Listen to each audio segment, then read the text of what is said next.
தமிழ்த்தாய் உறவுகள் அனைவருக்கும் அன்பு நிறைந்த வணக்கம். இன்றும் உங்கள் அனைவரிடமும் ஒரு சிறுகதையினை பகிர்ந்து கொள்ளலாம் என நினைக்கின்றேன். இந்த சிறுகதையின் தலைப்பு புதிய ஆரம்பம்.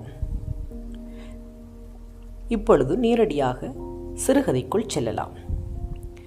தேய்வடைந்த 2 செருப்பும் பொத்தானில்லாத இடங்களில் ஊசிகளால் இணைத்து போடப்பட்ட வெள்ளை மேற்சட்டையும் வெளிறிப்போன நீல காற்றட்டையும் உடுத்தியவனாய் அடுக்கி வைத்த புத்தக கட்டினை சுமந்து கொண்டு முகுந்தன் பாடசாலை செல்கிறான். பின்தங்கிய கிராமத்தில் இருக்கும் அவனது பாடசாலையில் அவன் 7ஆம் வகுப்பு மாணவன். அவனது வகுப்பில் மொத்தமாக 32 மாணவர்கள் தான் படிக்கிறார்கள். தவணை பரீட்சை வைத்தால் முகுந்தனின் பெறுபேறு 30வது நிலை. இதற்கு காரணம் நிறையவே இருக்கிறது. ஒன்று அவனது வறுமை, மற்றையது அந்த வறுமையினால் படிப்பின் மீது ஆர்வமற்று போனவை. இத்தனைக்கும் மத்தியில் பாடசாலை செல்வதை விரும்பாமல் அடிக்கடி 1000 காரணங்கள் சொல்லி தவிர்த்து கொண்டே செல்கிறான். 3 பெண் பிள்ளைகளுக்கு பின்பிறந்த கடைக்குட்டிதான் இந்த முகுந்தன். அம்மா, அப்பா, 3 சகோதரிகள், 3 பேரும் வயதுக்கு வந்தவர்கள். அவர்களில் மூத்த 2 சகோதரிகளும் 11ஆம் வகுப்பு வரை படித்துவிட்டு வீட்டில் முடங்கி விடுகிறார்கள். 3வது அக்காவிற்கு படிப்பு கொஞ்சமும் ஏறிய பாடில்லை. ஆகையால் பாதியிலேயே படிப்பை நிறுத்திவிட்டு முகுந்தனின் 1 வயதிலிருந்து இடியப்பம் அவித்து விற்கும் தாயுடன் இணைந்து கொள்கிறாள். அப்பா மீன்பிடி தொழிலாளி.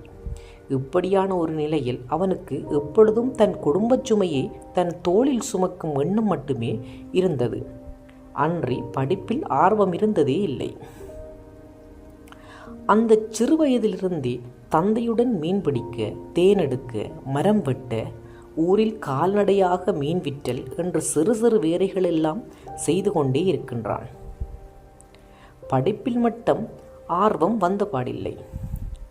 வகுப்பறையில் அவனுக்கே என்று சில நண்பர் கூட்டம். வறுமையிலும் படிப்பினிலும் அவனை போன்றவர்கள்தான்.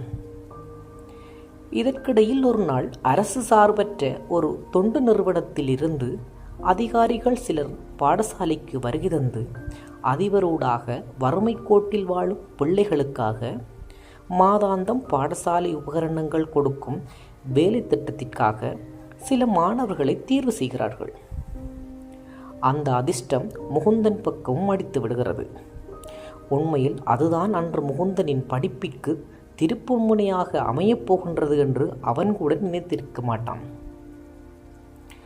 அந்நிறுவனத்தின் ஊடாக அவனுக்கு புது புத்தகப்பை, சப்பாத்துக்கள், புது பாடசாலை ஆடைகள், புத்தகங்கள், ஏனைய பாடசாலை உபகரணங்கள் என்று எல்லாமே கிடைத்து விடுகிறது.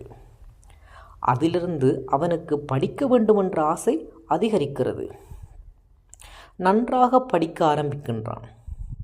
7ஆம் வகுப்பின் இறுதி தவணை பரீட்சை வகுப்பில் 17 இடங்கள் முன்னேறி 12வது நிலை அடைகிறான். அனைவரது கவனமும் அவனது பக்கம் செல்கிறது. அடுத்த ஆண்டே 8ஆம் வகுப்பு பரீட்சையில் 3ஆம் நிலை அடைகிறான். அவனது முன்னேற்றம் அவனை மேலும் முன்னகர்த்துகின்றது. அடுத்தடுத்த பரீட்சைகளில் அவன் 2ஆம் நிலை பெறுகின்றான்.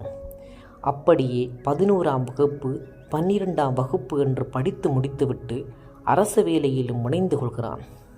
அன்றுதான் அவனது தாயின் இடியப்பம் அவித்து விற்கும் 21 வருட அடுப்படி தவம் முகுந்தனால் கலைக்கப்பட்டு ஆறுதல் கொடுக்கப்படுகிறது. அன்று ஏற்பட்ட திருப்பு முனையை இன்றும் அவன் நினைத்து பெருமிதம் அடைந்து கொண்டுதான் இருக்கின்றான். அனைவருக்கும் நன்றி.